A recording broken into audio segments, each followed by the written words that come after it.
Hi everybody, Dr. Jen here.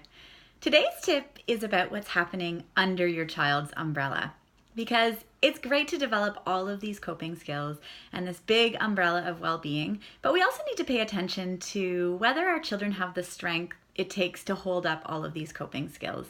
So I often use the example of a child who's hangry, who's hungry and grumpy, or maybe a child who hasn't had enough sleep the night before. That child can go from the most empathetic child you've seen to somebody who you barely recognize and is certainly not using kindness or empathy as one of their strong skills. So I think this is a really important thing to think about, that we need to feed children's brains in order for them to cope well with stress.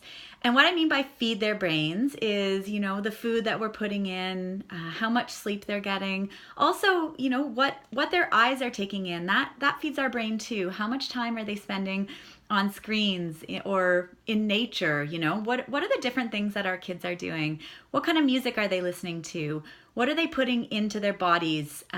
These are all ways that we can feed our brain energy in order to hold up our positive coping skills. So make sure that as you're building your child's umbrella of coping, you also think about what's happening under that umbrella and whether they're getting the fuel for their brain that their brains need to use all those great skills that you've been building.